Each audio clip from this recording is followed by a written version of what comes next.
अस्सलाम वालेकुम दोस्तों, मेरा नाम रशीद मलिक है। आप देख रहे हैं मेरा YouTube channel Tech Vision Urdu. आज हम human resource management system HRMS 360 के पार्ट 2 के साथ हाज़िर हुए हैं और आज हम आपको बताएंगे इस सिस्टम के अंदर, इस एप्लीकेशन के अंदर हम जो इसके फीचर्स डिस्कस करने जा रहे हैं वो लोन डिटेल्स है, वैकेंट वैकेंसीज है और ह्यूमन रिसोर्स डेटाबेस के साथ एलोकेटेड एसेट्स डिस्कस करेंगे और साथ ही हम लीव एंड अटेंडेंस डिस्कस करेंगे। तो चलें आज की वीडियो स्टार्ट करते हैं। सबसे पहले आपने इसको लॉगिन कर लेना है। जैसे ही आप इसको लॉगिन करेंगे तो आपके तमाम इसके अंदर जो ऑप्शंस हैं वो ऑन हो जाती हैं। हम लोन डिटेल्स में जाएंगे। लोन डिटेल्स जैसे ही आप क्लिक करेंगे तो आपके सामने कुछ इस तरह का इंटरफेस ओपन हो जाएगा, जिसके अंदर एम्प्लॉय आईडी के साथ name, contact number, designation, loan amount, total installments per month, installment जो लोन लेने के बाद आपका एम्प्लॉय आपको पे करता है, पेड इंस्टॉलमेंट्स, पेड अमाउंट कितनी है, रिमेनिंग इंस्टॉलमेंट्स कितनी हैं और बैलेंस अमाउंट, स्टार्ट डेट और एंड डेट और उसके अंदर डेज़ कि कब से कब तक एम्प्लॉय ने लोन लिया है।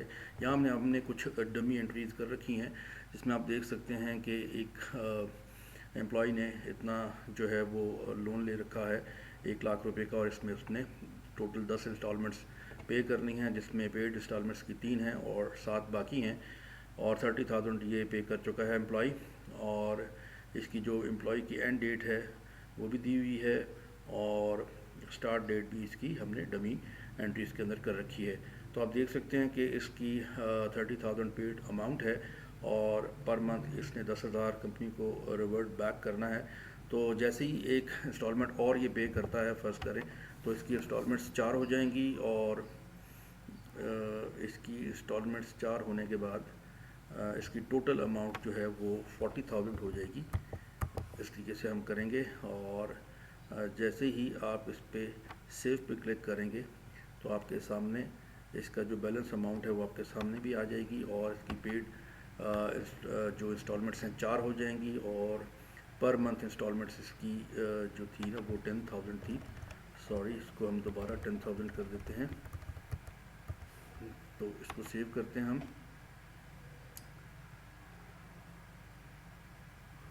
तो 4 इंस्टॉलमेंट्स पे हमने इसको करना है 40,000 यहाँ पे कितनी अमाउंट इसने पे की है। तो जैसे ही सेव करेंगे तो आपके सामने इसकी बैलेंस अमाउंट आपके सामने आपको नज़र आ जाएगी कि कितनी इसकी बैलेंस अमाउंट है। तो आप दोबारा इस पर डबल क्लिक करेंगे तो देखिए 40,000 ये एम्प्लॉई कंपनी को वापस कर चुका है 4 इंस्टॉलमेंट्स की सूरत में और 6 इसकी बाकी पड़ी हुई हैं और 40,000 पेड अमाउंट है और 60,000 इसका बैलेंस है। इस तरीके से आप जो है अपने तमाम एम्प्लॉइज़ जितने भी आपसे अगर कोई कंपनी से या ऑर्गेनाइजेशन से लोन लेता है तो लोन के हवाले से यहाँ पे आप अपनी सारी डिटेल्स को मैनेज कर सकते हैं। यहाँ पे हम इसका फॉर्म भी निकाल सकते हैं। यहाँ पे क्लियर का बटन है, साथ सेव बटन है, डिलीट का बटन है। क्लियर के बाद सबमिट आप डाटा करेंगे और सबमिट करने के बाद जैसे आप प्रिंट पे क्लिक करेंगे तो एम्प्लॉय की लोन इन्फॉर्मेशन आपके सामने प्रिंट होके A4 पेज के ऊपर सामने आ जाएगी, जैसा कि ये आपके सामने आ चुकी है। और आप यहाँ देखें कि एम्प्लॉय लोन डिटेल्स फॉर्म जो है आपके सामने प्रिंट आउट होके आ चुका है और इसमें सारी अमाउंट जो पेड है और जो बैलेंस अमाउंट है और टोटल लोन अमाउंट भी आपके सामने आ रही है। तो इस तरीके से आप लोन मैनेजमेंट इस एप्लीकेशन पे एम्प्लॉयज़ की कर सकते हैं। यहाँ से हम क्विट करेंगे। ये रिफ़्रेश का बटन है, रिफ़्रेश पे क्लिक करने के बाद जो है फॉर्म एम्प्टी हो जाता है। जैसे कि आप क्लिक करेंगे तो ये एम्प्टी हो जाता है। यहाँ से क्विट करेंगे। क्विट करने के बाद हम जो जाएंगे वैकेंट वैकेंसीज़ के अंदर। यहाँ पे ये देखें कि ये वैकेंट वैकेंसीज़ आपकी अनाउंसड है, नहीं है अनाउंसड, जो भी इंटरव्यू डेट है वो भी आप डाल सकते हैं और जो आपकी कंपनी ऑर्गेनाइजेशन के अंदर वैकेंसी वैकेंट हुई है उसकी सैलरी को भी आप यहाँ पे देख सकते हैं। तो यहाँ से आप देख सकते हैं कि ये आपके पास 3 ऑप्शंस मौजूद हैं। तो वैकेंसीज वैकेंट हैं जो हमने डमी कर रखी हैं। यहाँ से क्लियर करेंगे और इसको सबमिट करेंगे तो ये बिज़नेस डेवलपमेंट मैनेजर की वैकेंट वैकेंसी जो है अनाउंस की है कंपनी ने, वो उन्होंने डेट भी यहाँ पे हमने दी हुई है कि 31/10 को वैकेंट हुई है और नेक्स्ट नवंबर, ये पिछली डेट्स दी हुई हैं, डमी डेट्स हैं। तो इसको आप जो है ना इस तरीके से एंटर करेंगे और जैसे ही आप प्रिंट करेंगे तो ये आपका